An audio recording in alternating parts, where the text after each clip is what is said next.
બનાસકાંઠામાં પડતર માંગણીઓને લઈ પેન્શનરો કે જેઓ કલેક્ટર કચેરી ખાતે પહોંચ્યા છે ઘણા સમયથી 1000 થી 2000 રૂપિયા પેન્શન મળે છે તે વધારી 7000 કરવા માટે પેન્શનરોએ કલેક્ટર સમક્ષ માંગ કરી 15 વર્ષથી સ્થાનિક અને ઉચ્ચ કક્ષાએ રજૂઆત કરવા છતાં તેઓની માંગ પૂરી ન થઈ હોવાનો દાવો છે આજના મોંઘવારીના સમયમાં 1 થી 2000 માં ઘર ખર્ચ પણ ન નીકળતો હોવાની રજૂઆત છે જો આવનારા દિવસોમાં માંગ નહીં સંતોષાય તો ઉપવાસ આંદોલન કરવાની પણ ચીમકી ઉચ્ચારી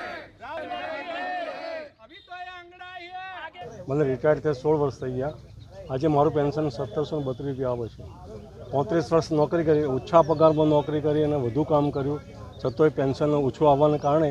ઘરની સ્થિતિ બીજી ત્રીજી અત્યારે આટલા મોંઘવારીના જમાનામાં ચાલે છે સરકારને આટલું મારી એક માગણી છે કે અમારું પેન્શન 7500 વત્તા મેડિકલ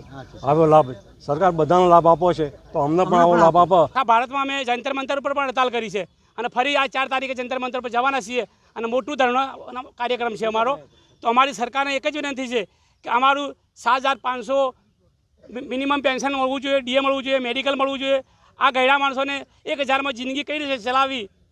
જ્યારે 50,000 પેન્શન મળતું એ લોકોની જિંદગી નથી નભતી તો અમારી 1000માં કઈ રીતે જિંદગી નભે અમારી સરકારને એક નંબર વિનંતી છે કે તમે અમારી વિનંતીને સાંભળો અને તમારે અમને ભીખ નથી આપવાની અમારા પૈસા જે જમા છે એ કોઈ તો પૈસા અમને પરત આપો અથવા તો અમને પેન્શન પૂરું આપો।